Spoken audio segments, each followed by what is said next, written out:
Welcome back to the Better Every Day podcast, where we are unlocking our best self one episode at a time. My name is David Garcia, and this is my beautiful wife, Grace Garcia. And I believe we spoke about it last week. And so today, my wife is presenting her half marathon medal. Where's the applause? Here it is. In all her little glory. She did it. She did it smiling the whole time. She made it look easy. Everybody who went to go watch all said that she was the one that looked like you were enjoying it the most. And so, tell us about it. How'd you feel? It was super fun. You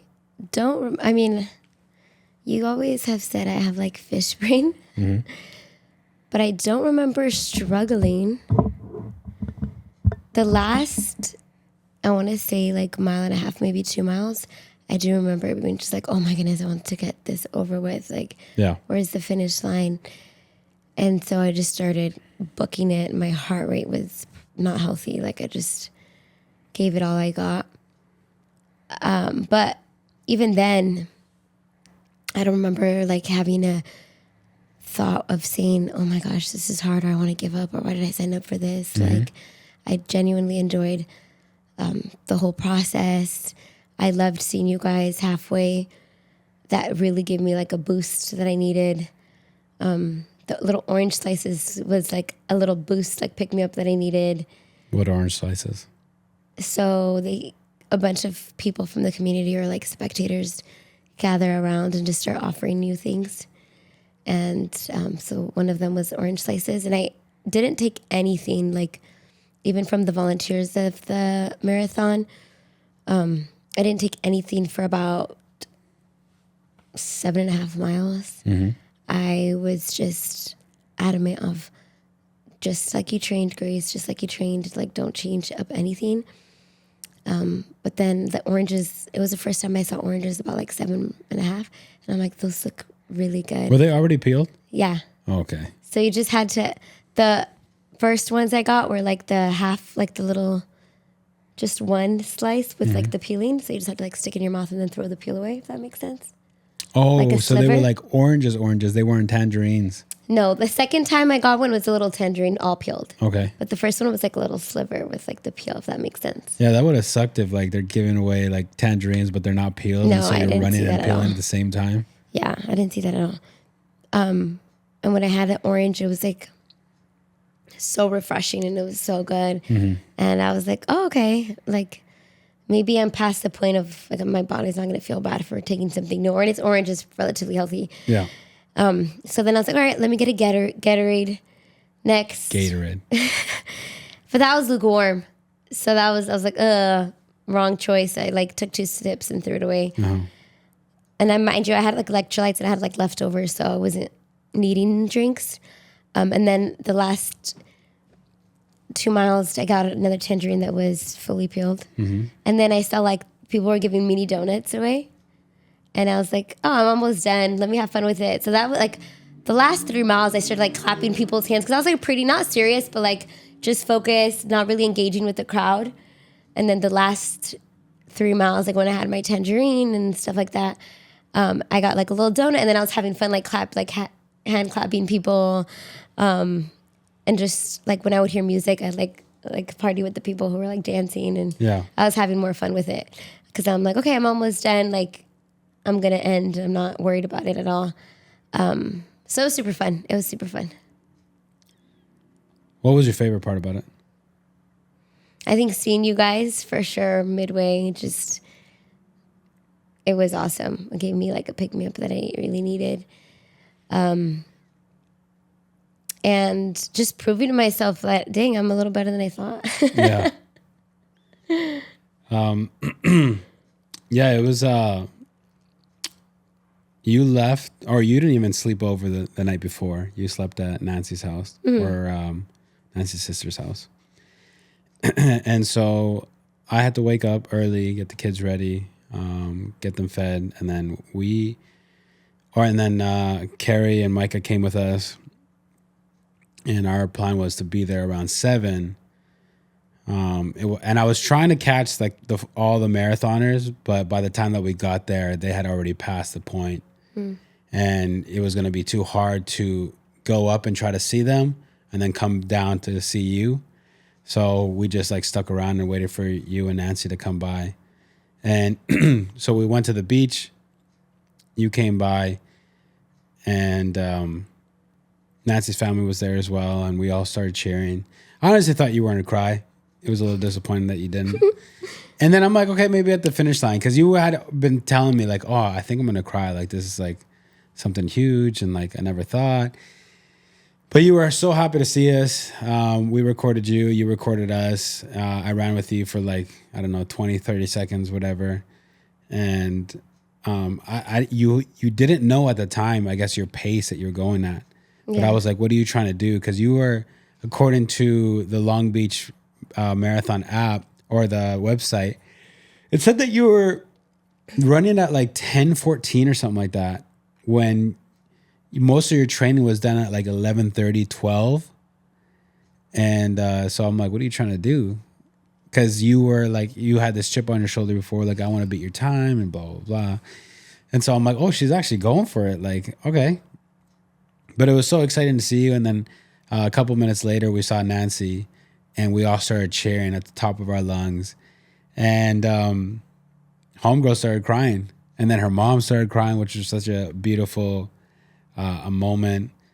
And yeah, just to see everybody. It was, and then we all went to the finish line, and we started seeing people like that we knew cross. We had like, what, 10-ish people like that we knew running the marathon and half marathon. Yeah, it was a lot. And it was a great event. I think it was great weather. Yeah. It wasn't hot. Yeah, it was just a really great experience. And it was definitely different to be on the other side because I was supposed to run the full marathon, but I loved every second of trying to at least see everybody cross and cheering them on at the top of my lungs. And yeah, because I know that means a lot to me, like when I'm running, like to have people like supporting or whatever or running with. And yeah, I'm kind of actually also surprised that you only enjoyed the crowd at the very end. I feel like for both the Long Beach Marathon and the Rose Bowl that I did, I just sucked it in. Like, I love having like just a bunch of strangers cheer for you, and their funny messages on their signs. And yeah, just the energy. And I was never brave enough to like take anything. Like when I've ran, like they offer like cookies and donuts but I'm just like, what are the chances that they did something to this? Or I'm like, nah, I just can't. I don't even do it for the sake of my stomach. I'm just like, because you were like, oh, I've never really trained with like oranges or whatever. I don't know what that's going to do to my stomach. Because that's a big worry for a lot of runners, is taking something new that you haven't taken before and you don't know what it's going to do to your stomach. Because you are really affected when you're running, like how your stomach reacts. But I solely never took anything just for the sole purpose of like, I don't know if they've done anything to. I didn't even think of that. To this stuff. You say I'm like more paranoid, but I didn't even think of that. No, heck no. But like to soak up all the cheers and stuff. Oh man, I never run a race. Well, I haven't run so far a race with earphones on. Yeah, you said that, and so I was like, I'm gonna try it, and I think I tried it for like the first 3 miles, but there was a lot of places. At least the first 3 miles, like we go from like over a freeway bridge and down and like through the freeway curve and back up. There wasn't really spectators there, so I'm like, this is boring. And so I put like my headphones on, and then when I think I was just... It's still boring to you? For me, like, it's not even just the crowd, but it's also like the thousands upon thousands of people that you're like running with. Yeah, it wasn't boring, but I was like, I want my music. And then I just started like it was fun seeing them, and I was looking at the signs, but I was just like locked in. I was like, I need to... There's one moment I saw the 2:10 pace right in front of me. I'm like, oh, let me see if I can catch up. Like, just stay with them. Yeah. But no, because David finished his first half marathon at 2 hours and 9 minutes. And so when I saw the 2 hour, 10 minute people like right in front of me, I'm like, oh, let me just stick with it. But it was not even like a mile, and I'm like, nah, this isn't wise of me. It was like the first 3 miles. Yeah. So I just let them go. I was like, all right, bye. It is a good feeling though. For the Rose Bowl, me and Caesar ran that together, and I don't think we got there late, but we got into the corral really late, and they didn't like separate them like they did for the Long Beach.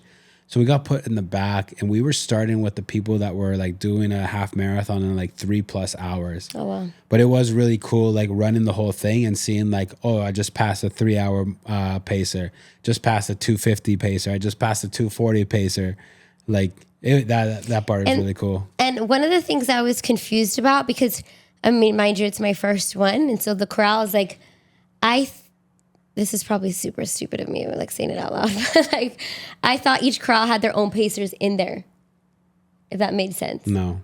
So like you could have a, you know, like, you know what I'm trying to get at? Yeah. So in my head, when I let the 210 pass by. You said there was going to be another 210? No, I didn't realize that 220 was behind me. Like it just didn't come to my attention. Okay. So it wasn't until the last 3 miles where 220 was getting above me. And I was like, oh my goodness. Because in my head, I wanted to finish at 2 hours and 30 minutes. Then I asked Alexa, what's the average for a woman to finish a half marathon? And they said 2 hours and 20 minutes. And then you looked at me and you're like, Grace, don't. Like, just like kill your pride. Like, no. Yeah. Why are you going to try? And I was like, but just knowing that the average is the woman is 2 hours and 20, like, how am I not supposed to try? But then I was like, no, this isn't wise, like, whatever. So I kind of let it go. And so in my head, I didn't think of like, oh, what my pace is going to be like until I saw the 210. I'm like, let me just try. And then I'm like, nah. And then I kind of gave it up. And so I didn't know I was running like faster than a 220 until I saw the 220 pass me. Like, I guess I started slowing down the last 3 miles. And I was like, wait, like I've been ahead of him this whole time. I didn't even know. And so that's why I was like, okay, let me just, so I stayed with them the whole time. And I think you see them in my pictures when I'm crossing the 220 pacers. And I was like, oh my goodness, I didn't know I was like ahead of them. So I feel like if I knew that the whole time, I would have just like gave it all I've got. Cause I feel like I still had some juice left in me. I was just being mindful of like, this is my first half marathon. I don't know if there's going to be a moment where I'm like, I can't physically like make it across, or like I want to give up. And so I feel like, oh, if I knew that, I would have just, let me try for a 2. I don't know if I could have done a 210, mind you, but like at least for a better than 2. I did 223, basically 224. Yeah. And so I was like, oh dang, I didn't know. Yeah, but I mean, you did it. And I mean, we saw you smiling when we saw you on the beach, and then we saw you smiling at the finish line. And I joked around because everyone's like, she was always smiling. Like, she didn't look like she was suffering. And I was like, she saw us from a distance and started smiling before. But then you just got your pictures, and in every picture you're smiling. Unless like you saw all the photographers too before like you ran past them and you started smiling as well. I don't know. Only you know that. But yeah, it looked like you had a blast, and it was amazing. And I guess I have a couple of questions in regards to this. When did you start training for this? In June. And what had you done in regards to running before June? Mind you, this is June of this year, 2025. Before June, I never ran. Just if I absolutely had to like chase my kids and stuff. I was this person who, in middle school, that's like the earliest memory I have of like having to run. No, I lied. So 4th grade, after school, like once a week, there was like a track club. And I was like, Mom, I want to do it. And she's like, okay, sure, like whatever. And I think I lasted like 2 to 3 days. And after I was like, Mom, I want to quit. Like, this is boring. Because I think I did it because my friend signed up. And so I gave it a shot. I didn't like it. And then middle school, I remember having like PE. And I would be the person that I would just tell the coach, like, I don't care about this mile for a grade. And then I would just walk it. And the coach would be like, because me and my friends were walking it and they'd have to wait for us. Like, come on, Linda. And in high school, I found out, oh, I can not take PE if I do dance. Yeah. And so I found a loophole and did dance. And then beginners PE, you still had to like take a test of do some miles. And so I was like, I'm gonna be intermediate just to not do that test. And so I did intermediate dance, not because I was a good dancer, but I worked my butt up because I was avoiding running. And so I did dancing the whole time. Yeah, that was like the memories I had of running. I mean, I did do cheer in like middle school, and I would have to run laps here and there. We got in trouble and things like that, but I never like wanted to be in a position that required running. So you went from 0 running to running a half marathon in 4 months. Was it 4 months? I didn't even do the math. Yeah. If you started in June, July, August, September, October. And That that's sounds crazy. if you started at the beginning of June. If you started later, it's more like 3 months and whatever. Yeah, and when I started in June, I remember I couldn't even do a whole mile without stopping. Like I started like having to do intervals, like run and walk. And then I remember I'm like, okay, I'm just gonna go slow. And so I ran a mile slow, and I was so proud of myself. And then I was trying, I just did it slow. And then one day I just did 3 miles nonstop, and I got super excited. So then I told Nancy, my friend, which Nancy, if you're watching this, like huge shout out to her, because running with a partner and like having someone to look forward to doing the long runs, like also pushed me and made me excited to want to do my long runs. And so I'm super happy that having to have Nancy enjoy this journey with me, like was truly incredible. I wish everyone had a running partner to experience that with. Yeah. And I told Nancy once, I'm like, hey, you want to run at the beach path with me? And she's like, yeah. And she's done it before. It was my first time. And running there and back was going to be 6 miles. And I told her, like, I've only done 3 miles, but like, let's see if I could do 6. Like, let's just see it. And so we did it. But I was so excited because I think that's the day you gave me my training shoes. Like, you saw that I was doing my little 3 miles like consistently. And so you bought me my training shoes. And so that was the first time. And I was so pumped that I not only did 6 miles, but I went a little bit farther and did 7 miles. So I went from 3 to 7 miles in like a day. And I was like, oh, I for sure could do a half marathon. I'm already halfway there and I feel good. Like that was the first time I experienced runner's high because I felt good doing 7 miles. But it was because what you told me of like, take it slow, like do it in a pace, kill your pride, where you feel like you can go all the time. And so I remember like letting Nancy pass me that moment. And I was like, I went on this like really slow pace that I felt like I could run for a long time. And ever since that, I'm like, oh, I could do a half marathon. And why did you choose a half marathon rather than most people would probably be like, I've never ran before. Let me start with a 5K and then build up to a 10K and build up to a half marathon. I think because of how fast I did it. So since I already did 3 miles like nonstop, I was like, oh, well, I'm not going to pay for a 5K. And then the next time I was going to train again, I didn't know how much I was going to run. I did 7 miles. I was like, well, I'm not going to do a 10K. I already passed it. And so I'm like, okay, let's just do. So you did it for the challenge. Yeah, I just like, I want to see if I could do it. And mind you, I was this close of just doing the full marathon, like just jumping from nothing to a full marathon, because I was already doing like 11 miles, 12 miles. Then at one point I passed a half marathon. I did 13.45 miles, and all of it, I like felt good. And so even my physical therapist, she's like, what are you doing? Just do the full marathon. And I had friends saying like, just do it. Like, but I was nervous because I started running in the summer when I didn't work. And so I was afraid of starting my job and not being consistent. I'm like, okay, well, I'm running right now that I'm not working. I don't know if I can keep running when I'm teaching middle schoolers all day. It's a draining and it is exhausting job. I didn't know if I was going to keep myself accountable. So I was like, oh, I'm really tempted to, but it's naive of me. I don't know like what my schedule or my routine will look like. And so I didn't want to like bite more off than I could chew.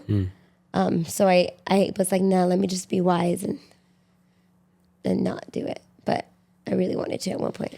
And that leads me to my next question, which you kind of answered, but if you have anything else to add to it or just reiterate what you just said, what did it take for you to get from June of never running to October running and completing a half marathon?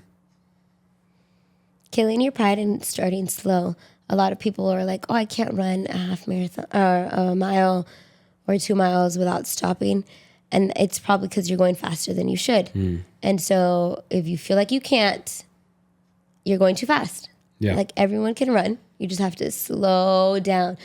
Even if that's to the point where you feel like you're power walking, like then that's your starting point. And so kill your pride is always, I think, the best advice, which that's what you gave me. And I feel like that completely, me learning that from the beginning changed it. Because I went, again, from not being able to run to running 3 miles. Mind you, I started off really slow, but the fact that I was able to finish nonstop, like changed the game for me and my perspective. And just being consistent. I was so proud of myself because once I was determined of like, I'm going to do this half marathon, I bought my ticket.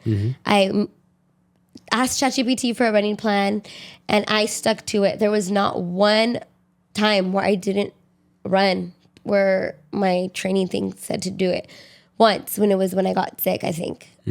That was like the week before the half marathon. So I was worried. And that was like, I was like, I wonder if I could have even gone further because I still, I don't know if you guys can hear my voice. Like, I still don't feel like 100% complete or healthy or whatever. Yeah.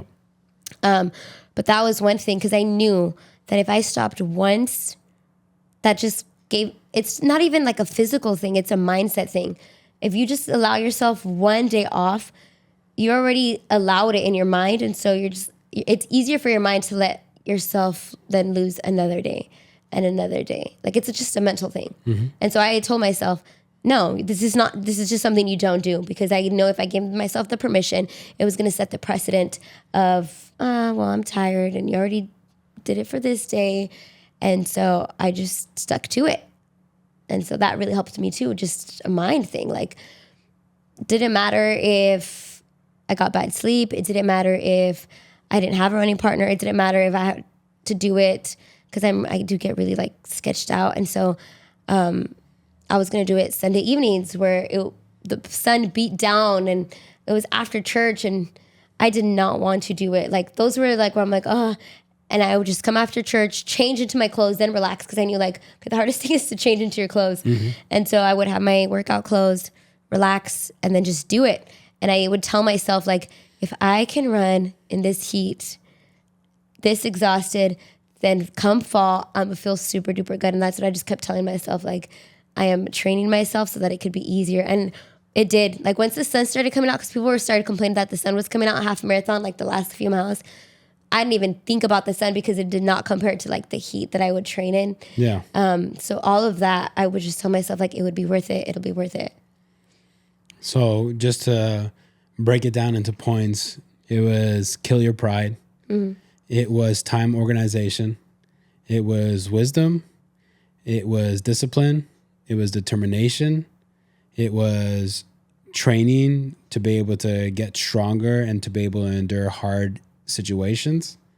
Anything else that I'm missing? Yeah, strength training, I think, does a major difference. Like, I've just been hearing people who have been running and not incorporating strength training. And so I'm sure there's a physical, like, reason to it. Obviously, like, your legs need to be able to sustain you running. Like, you're putting a lot of pressure on them or impact. Well, yeah, go ahead. And so there would be times where I would feel weak. And I would just, again, it's just a mental thing. I would just tell myself, no, you've been strength training. Like, this is a lie. Like, your body can handle it. Like, even if you feel like you're breaking down, you're not going to collapse. Like, I would just tell myself, like, no, you've been working out your legs. You might feel tired. You might feel like you're going to collapse, but you've got it. And so maybe, like, my body was feeling weak, but it's just a mental thing. And even, like, points where I would feel some type of pain, like my ankles would hurt or my knees would hurt, I would just tell myself, like, you've given birth. Like, this doesn't compare. Like, just power through. This isn't pain. So I do think, and a lot of people say this, that it's way more of a mental thing than a physical thing. And I do think I'm a resilient, like, mind person. And so that helps a lot. If you can build your mental resiliency and how you talk to yourself while you're running, because they always say your mind gives out faster than your body. And so if you can prolong your mind, you can keep going. It's your mind that's going to keep you through. And what I love about everything that you've said, and I said this to the running group that I was leading with Nancy, and I'll say it for probably forever, is that all these things that you incorporated into running, all these lessons that you've learned, all these skills and all these characteristics that you're applying to this, like, is universal. Like, you can use it in anything. And that's part of the reason why in this episode, we're going to kind of focus on, your whole process. Because in any situation, whatever goal you want, if it's opening up a business, if it is going back to school, if it is reaching some sort of health goal, if it is going after some sort of challenge, whatever it is, everything Grace just said, what you just said, like, applies to universally to all of that. Like, you need to kill your pride. Don't go faster than you should. Like, when you go faster than you should, you burn out. And everyone wants to do everything fast. And so most people tend to burn out. Time organization, like, a lot of people don't know how to budget their time. Yeah. And it makes them crash and burn. Like, having determination and discipline, even when you don't feel like it, keep going. Even if the training, or even if the process is hot and daunting and you're like, am I really going to do this? Do it and see that, like, exactly what you said towards the end of your race, the sun was coming out and people were complaining. You were like, I trained in much hotter than this. This is nothing to me. Like, it makes you stronger, both mentally and physically, like, this whole process, and which is amazing. But here's the part where I want to actually focus on. What happens now? You have trained for 4 months. You went from 0 to 13.1. And that's a little pause for you guys. Now there is no excuse. Like, if you really wanted to, you could really go from 0 to a half a marathon in 4 months. Whereas some people, whether it is through excuses and they want to prolong something, or they're procrastinating, or they're scared, or whatever it is, like, sometimes they build up this challenge into this ginormous giant or a mountain where they go, it's too big, let me tackle this little one first. And I think that's something to admire about you, because you were like, I ran 3 miles. Why do I need to pay to run 3 miles? Like, that's not a challenge to me, or I don't feel like it's a challenge to me. Let me see about a 10K. Then you ran 7 miles. You're like, that's not a challenge to me. Like, let me challenge myself. Let me go into something where I'm a little bit nervous about if I'm going to do well, if I'm going to be able to finish, And so I just want to encourage anybody who wants to do anything such as a race, or again, it could be business or whatever, like, you can, with the right actions, with the right execution, with the right plan, with the right wisdom, you can do something like this. You can, it's possible. So stop saying inside of your head, like, it's impossible. No, I can't. You said it, like, how you speak to yourself is very important. It dictates your emotions. It dictates your steps. It dictates your actions.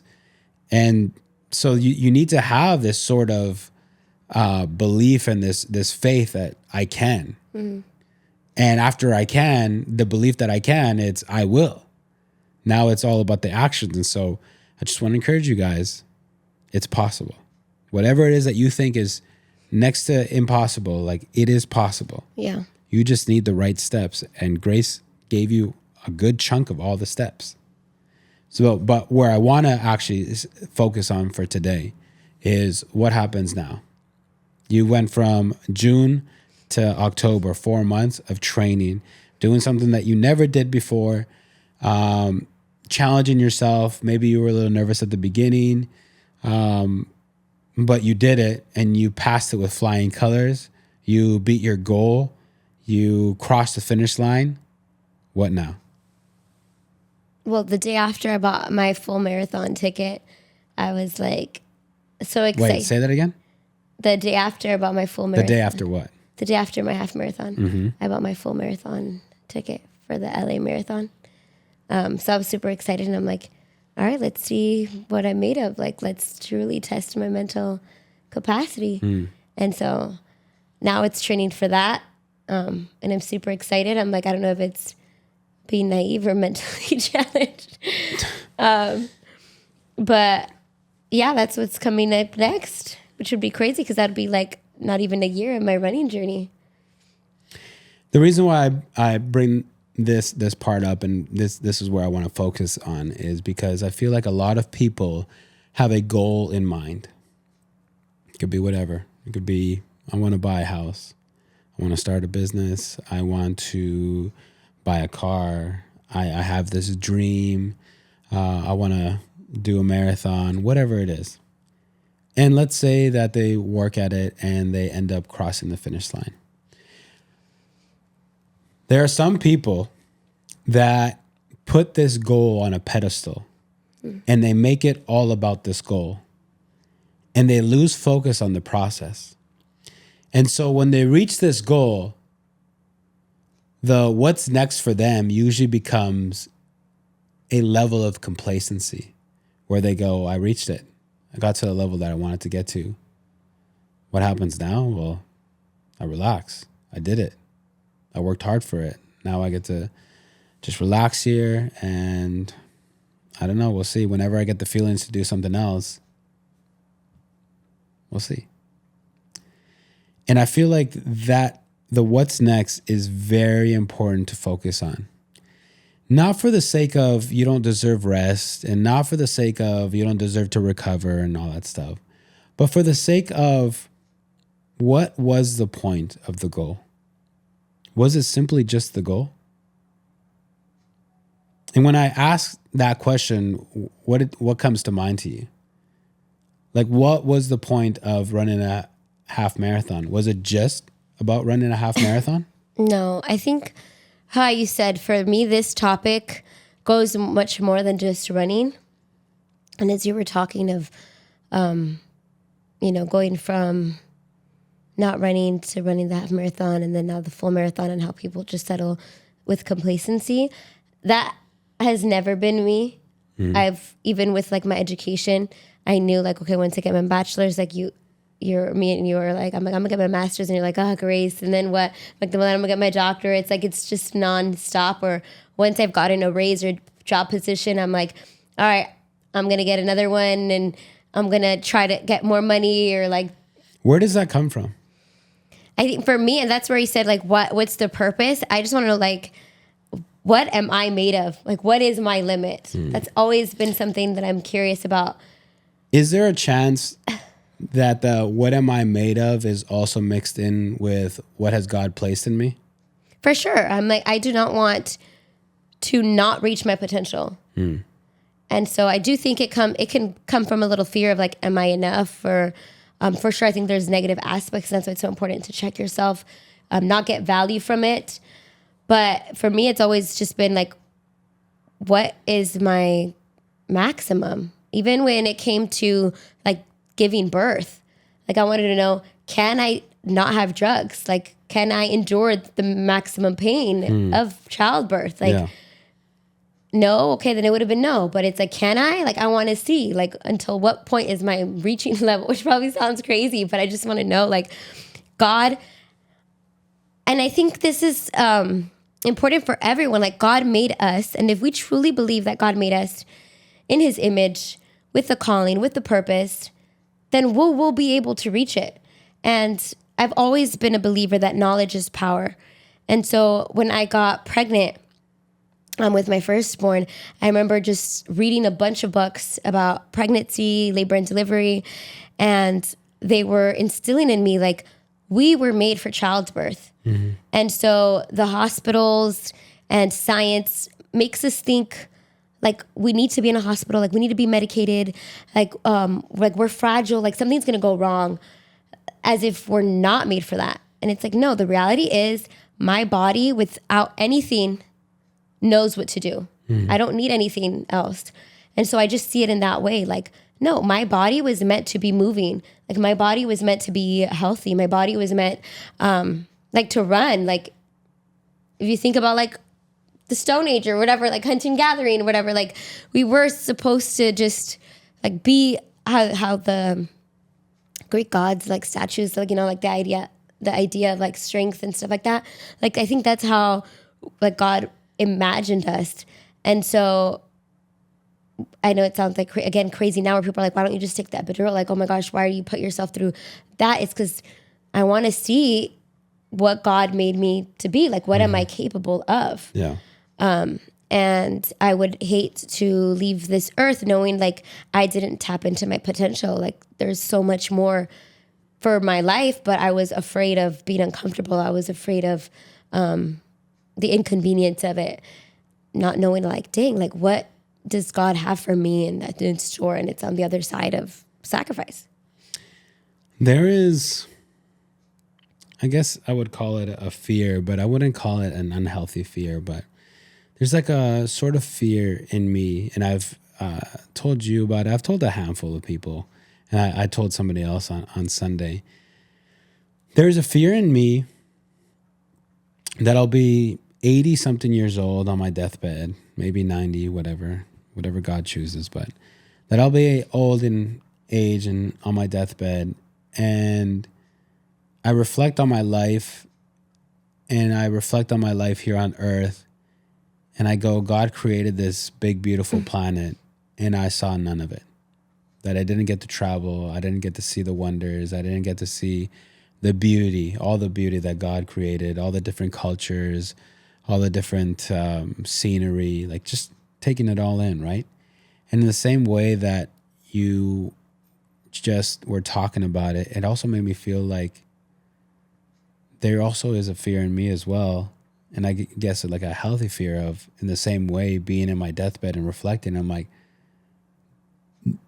now it's not just about like seeing this big, beautiful earth, but seeing what God created in me, like to the full potential.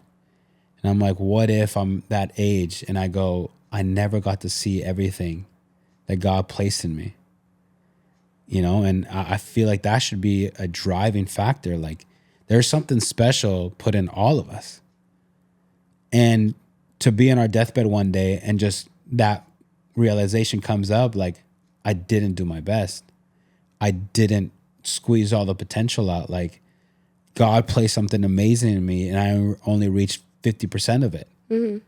Some people might be happy with that, but I don't think I would be happy with that, because it's like God placed something special in you, like a special treasure, if you want to, like, and you never uncovered the full treasure. Like that should be a driving factor for us all. Mm-hmm. And a driving factor that hopefully never allows us to be complacent. Because again, there is a difference between having a moment of rest, which is part of a healthy rhythm, and being completely complacent, which means I've made it. There's nothing more. I can't learn anymore, or I don't want to learn anymore. I'm good here. Like I'm fine. This is my new comfortability. I worked hard to get here, and I don't want to work more. Like I'm done. Like you're cutting yourself off. And again, that's why I want to focus on, after this race, like what happens now. And you just said, like, I signed up for my next marathon. And before, like today, I was thinking about it. I'm like, there is a future. Like think about it like the Marvel universe or something, right? And if there was a multiverse or whatever, like my point is there's a future version of us that is sitting in the future, yelling, screaming, and begging that we continue moving forward because of the difference that it's going to make in the future. And so many times, because the future is, what's the word? Intangible. Like you don't feel it, you don't taste it yet. Like it's you don't see it. Like a lot of us don't take it that seriously until we get to that age. We're just like, oh, and then you hear I wish I was 20 years old again and I knew everything that I knew now so I could practice it all now and do it all now. And that's something that should really just like shake us. Like there is a future version of us that is praying and begging and yelling and like, please, please, you can't hear them. You won't hear them until you're at that age or whatever. But there is a version of us that's like, please, please, please, for your kids, this is going to make a difference. Please, for your health, this is going to make a difference. Yeah. Please, for your next generations and you setting up this business or whatever, like it's going to make a difference. Like what you're doing now is going to make a humongous difference in the future. We just don't see it yet. For sure. And I think the only regret, no one regrets like taking the first step. All the regrets is like how you exactly said, I wish I started earlier. Yeah. Like I started when I was 30. And I'm like, oh my goodness, how much faster, more fit would I have been before? Like if this is me at my 30, who would have known, right? But no one regrets starting. Everyone just regrets how far it took, like how long it took. And so, yeah, I encourage everyone to just start. But I do want to make a point. I don't know if you had more No, keep going. on that line, because I feel like I want to go back a little bit. And we were talking about like the steps that it took. Because it might seem, and I don't want to discourage people if they're listening and like, well, I don't have that Grace has. Or like Grace is just this awesome person, like she just did it on her own, because that is far from the truth. Everything that I'm proud of, that I accomplished, that I am like, dang, this is something to brag about. I never did it alone. I think God doesn't expect you to do it alone. I think He designed it so that you don't do it alone. And just thinking back and reflecting in my life, when I was in school at Biola, there were so many times I talked to advisors there and asked them, am I taking the right classes? Or I'm struggling or whatever. Like I would reach out to my academic counselors and advisors. And through our marriage, there was times where I didn't know what to do in steps. And so we did individual therapy. We did therapy together. With how I said with pregnancy, like I would read books. There was one point when we got a midwife, breastfeeding. Like I was so proud of myself for being able to breastfeed my son for a little over 2 years and my daughter for a little over 3 years. But I researched, went to La Leche Leagues, went to lactation consultants. In my career, always asking people around me, like, what can I do? People who were already teachers, and so I knew I wanted to be a teacher. Like, what did you do so you can do this? Even like for working out, like I sought physical therapy, and I wouldn't have been able to be where I am today if it wasn't for the times I reached out. And I truly think without my physical therapist, which is when I started running in June, which a lot of the times insurance covers it, but whether it's your physical therapist or a running club or someone who you know has already been there, like the point is like reach out. Like it makes it so much easier. It gives you that push you need. And sometimes we don't have it within us to just be great on our own. And so like, don't ever feel less than, or, oh, like I'm just not like them, because every big step of the way, like I reached out. And I think that's part of, like killing your pride. Like just go seek help. Yeah. And it makes a world of a difference. Yeah, that's a great point. We aren't meant to do things alone. Going back to what happens after, I do want to speak on the person that achieves a goal and takes a long hiatus. Again, we are not opposed to rest and recovery, but if you are going to continue on this path of being a better version of yourself every single day, that hiatus can't be that long. And the reason why is because no matter what it is that you're doing, whether it's health, finances, spiritual, whatever, the longer your hiatus, whether you feel like you're staying the same, we've said it here before, when you feel like you're staying the same, you're not staying the same, you're getting worse. And after more and more time, you get backtracked and backtracked and backtracked and backtracked. So you could have taken, let's say, 3 steps forward. But in the time that you're taking off, you're taking like 2 steps back. So in reality, you only took 1 step forward, which is still great. That's progress. But like, if you want to continue to see great things in your life, you need that healthy rhythm, which means take your day, week of rest and get back into it. Like right now, you've taken what? How many days? Not even. 2. Like 2 days. And then Monday is always my rest day. Yeah. So it was just Tuesday, just one day. And then today you did Pilates. You're already back at it. Saturday, you're already planning to run. And what was funny, and this is kind of like a side note, but what was funny is that you had been saying it before, and I brought it up this Sunday, because I thought you were kind of serious, where you were like, I'm just going to treat this marathon as my long run, and I'm just going to continue moving forward since I'm doing the marathon. So this coming weekend, since I did 13.1, I'm going to do 15 miles this week. And I mean, there is some logic to that, honestly. Yeah. But like you just had that thought and that thing in your mind where just like, I'm going to keep going.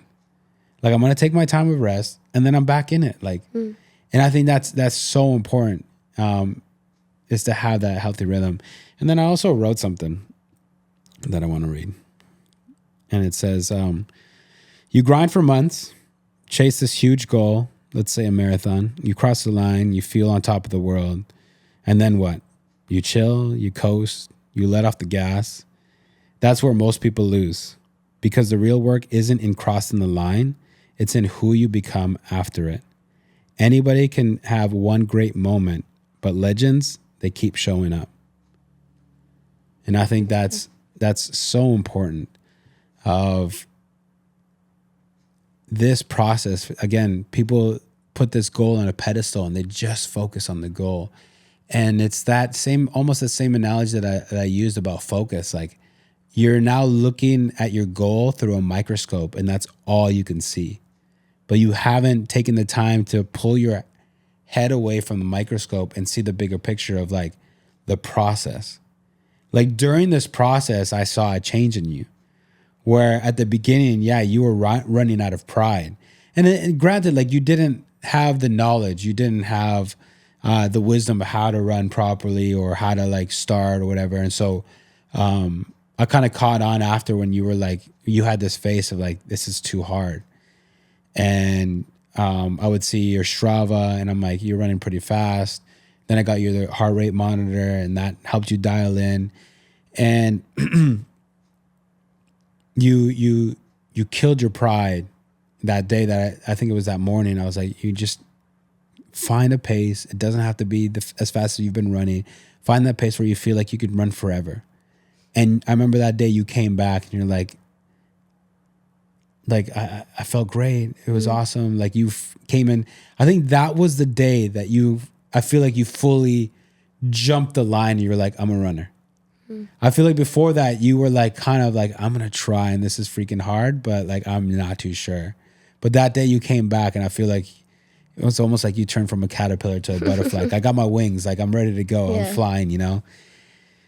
That, and then like seeing your time organization and seeing like your determination and your discipline. And like you said, you would come back from Sundays and for whatever reason, I don't know if they're pumping in something in like all the churches, but I feel like everyone after church on Sundays has this like just big like let's just relax and maybe take a nap and just like everyone like, I don't know, they don't have a lot of energy after church.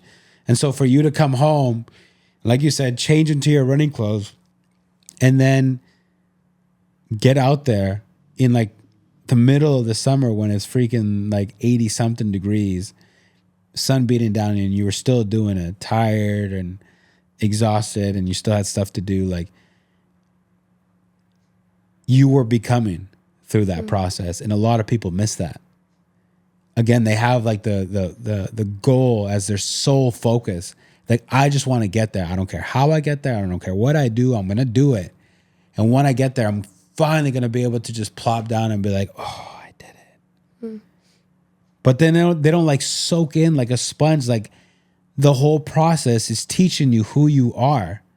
The whole process is you learning a rhythm to be able to accomplish great things. Like people miss that. A lot of people miss that. Yeah. And that's why I want to have this conversation for people to hear and like have those moments of like pausing just for a second to look back and realize like I've been stacking like brick by brick who I am.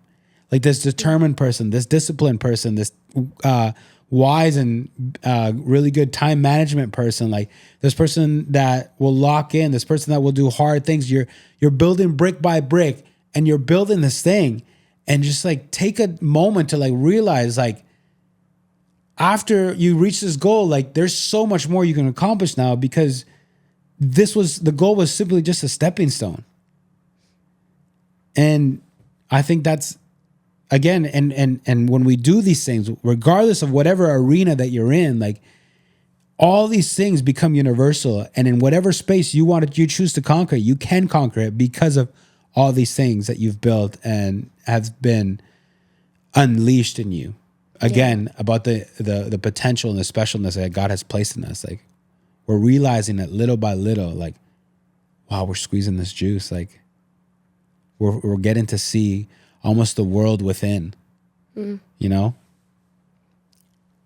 I like how you said of like the becoming part, because I do think in the beginning for sure, the way I saw like working out or reaching a goal was, okay, like I have to, kind of like dreading it almost, right? Like I have to just to get this done, just to say I did this or whatever.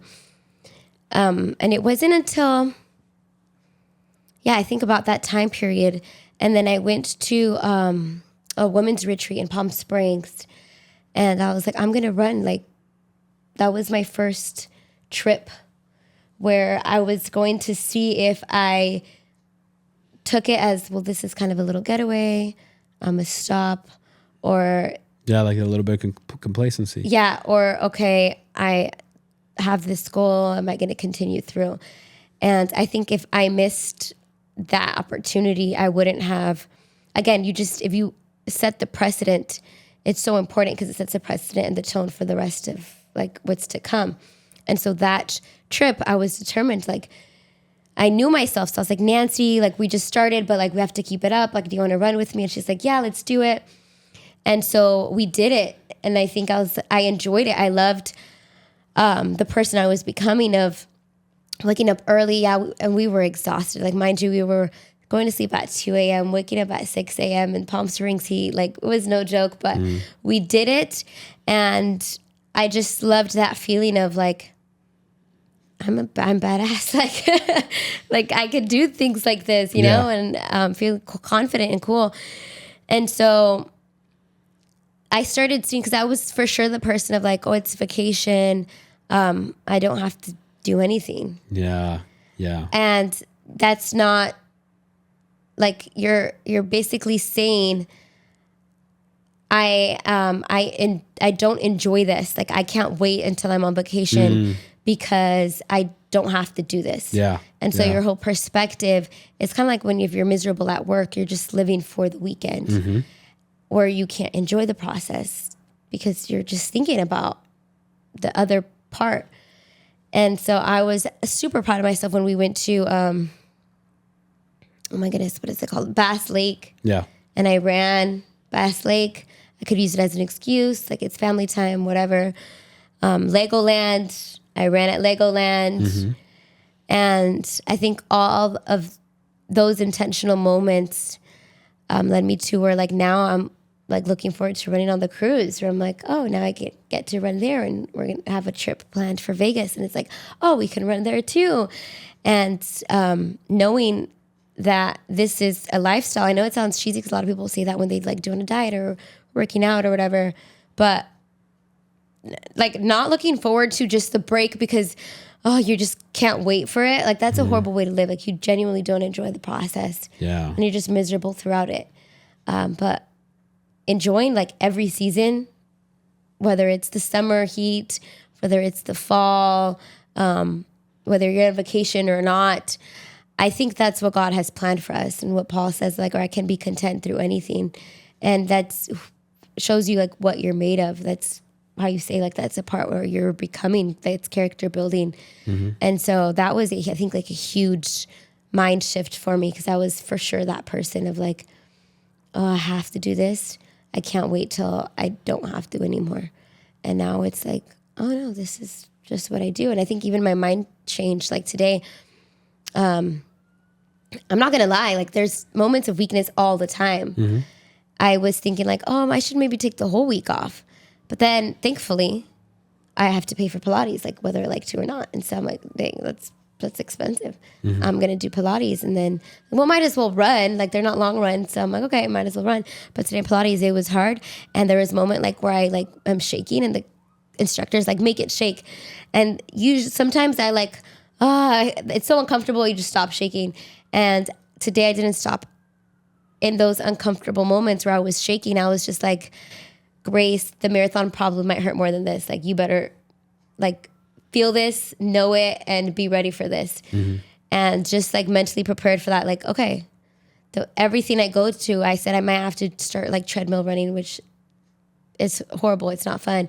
But I'm like, that is going to make me a better runner for the full marathon. Just saying. I think that's what God meant. We're like, take every trial, every tribulation, and count it as joy, because it makes you more perseverance. It builds your character. So he's like, these moments that suck, like, say, like, this is going to make me a better wife, a better husband. This is going to make me a better employee, a better mother. Like, this is going to make me so that when it happens, you're like, this is easy. Like, I can enjoy it all. It does take a while to get there, but it's so worth it. Yeah, exactly. I fully agree. And like you talking about the diet thing, because so many people are like, I'm going to go on the diet and I'm going to lose these 10 pounds, and they lose the 10 pounds, and then what happens? And that was the whole point of today. And then what happens? Yeah. Like, do you keep it up? No, most people don't want to. They want to reach that goal and then kapoof, let it go. And then you're back to, you lost 10 pounds to gain 20 pounds, and it's because you never fully embraced with that identity. You never identified with that. And you suffered through it just to get to the goal, just to revert back. And I think there's something so powerful and so meaningful and so exciting. Like, I imagine being in your shoes and being at that women's conference in Palm Springs and being like, me and my friend are the only ones that are going to be awake at this time, and the only ones that are going out for this run.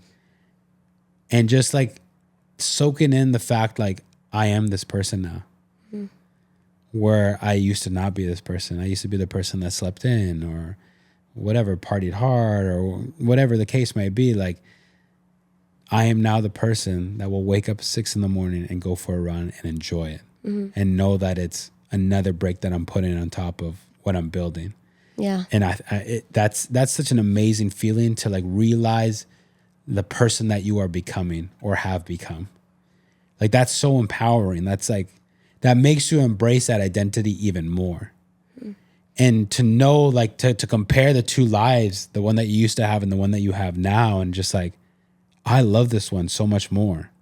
Like, yeah, I'm locked in. Yeah, like, I have time management. And yeah, the older version of me would be like, you're freaking crazy for doing this. Like, you used to be a person that didn't like to be tied down, didn't like, like boundaries or whatever. You just wanted to do whatever you felt, however you felt. There one like that's it. And now you're like a person that's locked in. And like, the old you is probably thinking like, you're crazy. But the future you is probably cheering you on, like, this is exactly what we need. This is exactly what we need. You're going to be able to live long. You're going to be able to have success. You're going to be able to see everything that you've always wanted to see because of the things that you are doing right now. Yeah. And I just pray and hope that everybody else is listening to this and just like, okay, like, I'm starting to get it. Like, I want to embrace it. Like, I don't want this to just be about a goal and then kapoof, gone. Like, I want this to become a lifestyle. And that's usually what I tell everybody. And I try, like, for me, it's kind of hard. And this is like somewhat of a side note, but like, for me, it's hard because I'm always kind of known as like a judgmental person. And so like, to like tell somebody, be like, come on, dude, like, lock in. Like, it's supposed to be a lifestyle. I feel like it's not well received coming from my lips because people are like, oh, okay, well, there goes David, like, judging again. But like, I truly say it from a place of like love and like that I desire the best for these people that I'm saying this to. Like, they need to embrace this as a lifestyle. Like, this is not just a goal and then revert back. Like, this is about like, get better, get better, get better, get better. And stop. I mean, it's easier said than done sometimes, but like, stop making it seem like it's a thing of suffering. Like, oh no, I don't get these donuts, and oh no, like, I don't get to spend money, and oh no, I don't get to sin the way that I've been wanting to sin. Like, oh no, I'm sacrificing so much. When you just need to change that perspective and be like, everything that I'm doing right now is going to benefit me greatly as time goes on, and it's just going to compound and expand over time. That's good. But yeah, is there anything else that you want to add? I think there has to be, I don't know. I'm trying to see how I can word this, but I'll just say it out loud. And if it doesn't sound right, you can correct me. Mm-hmm. I think there has to be a little bit of, I don't know if it's pride in us or like God confidence, where you're like you have to believe it yourself. You have to be like, I can do it. Like, I am better than this. Like, I am, like, I feel like that's what fuels me in the beginning. And then I'm like, no, like, but I think so many people think low of themselves. And again, it's that identity issue where they've lacked it and talked down upon themselves so much that they have believed, like, I'm not consistent in anything. I just suck at running. And I'm just like, come on, be a little bit more like prideful, like confident, like whatever it is, like have it in you. And I wish I could inject that in people of like, just stop saying that about yourself and just do it. Like just do it. And then once you do it, then you're going to be confident and you're going to like start speaking that over your life. Cause I truly think that's a lot of the barrier of people, like just from starting, like just like the lies that they tell themselves. So it's like, you need a little more confidence, identity building. And so, yeah. I said this to one person once, and this is for the Christians out there. Because this person was like down on themselves and they were openly talking about like the doubts.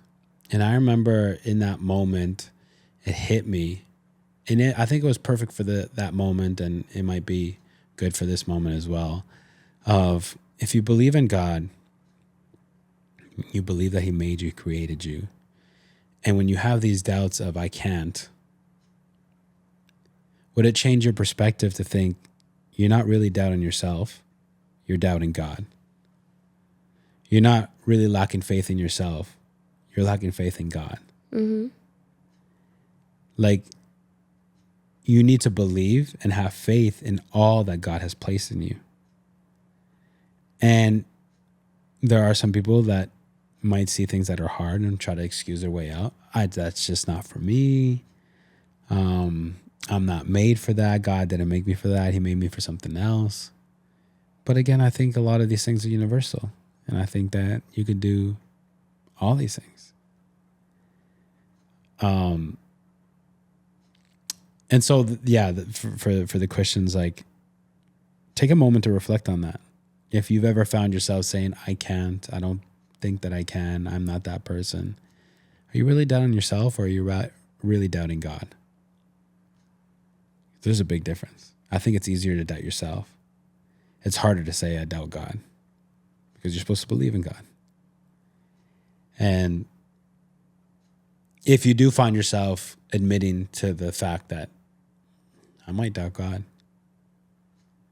then that's something that you need to pray about, something that you need to meditate on, and something that needs to be worked in you, and to the point that you reach a certain breakthrough of like, I believe that God has placed all this in me, and I believe that because of Him, I can do this. But that day will never come if you never take the steps, if you never take the actions. 100%. I think that question's so powerful. Anything else you want to add? No, just catch me on the finish line on March 8th. Yes, we both will be running the LA Marathon on March 8th. I'm so excited to be running with you. I mean, I don't think I can. I'm killing my pride. I don't think I can catch or stay on the same pace as David, but I told him at least for 1 mile would be fun. But I can't wait to. I know you wanted to run it first before me, and that was kind of prideful. You're like, oh, yay, we get to run it together, but I'm so excited. That's what God wanted, I guess. Yeah. But yeah, we will be running that with 43,000 other people, or next to 43,000 people. That will be a great event. It will be a challenging event because it's got a lot of hills. People usually do much less than more time than their goal because of all those hills. Yeah, that's what I'm worried about. But I know that we're going to train. We have 22 weeks to be able to train, to lock in, to be the best versions of ourselves for that. And like you said, to be able to see what we are made of. And I feel like we are both going to be smiling on the finish line and being like, we did that. And now on to the next one. And it's so cool just also seeing the influence and the impact. Like a lot of our friends are going to run it as well. And a lot of our friends who aren't runners signed up for the 5K before. Yes. We have more and more people joining the run culture. So that is super awesome to see, knowing that, again, what you do is never for yourself. What you do always has a ripple effect, positive or negative. And so, like, don't be selfish and just think of yourself. Think about the people who are watching you, your friends. Think about your family. Think about what that speaks. And so in the beginning, you might not see any effect because we've been running for a while and never noticed it. But there will be a point where your fruit starts to show and people are like, I want to taste and see. And so that's cool too. And I'm thinking like we should do the shakeout with them because, you know, it's like a shakeout run. That'd be so fun. What shakeout? Like that 5K, they treat it as like a shakeout. Yeah, maybe. We'll see. You have to pay. You have to pay for everything. So if you want to sponsor our run, just kidding. But yes, we have reached the end of this episode, and I just want to encourage you to take the time to reflect on it. Take the time to reflect on the things that we've talked about. Take the time to reflect on your life. And if you need to re-watch it or rehear it, do that. Because I think this is a very important one because it's about, you know, reaching goals, and it's just very, it gives you a more solid perspective, I think, and it helps you really start to move in the right direction.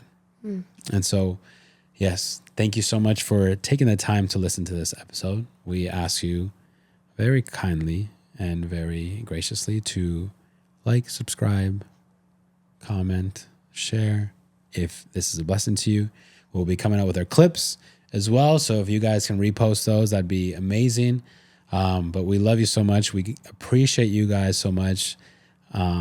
And we will see you guys on the next one. Bye. Bye.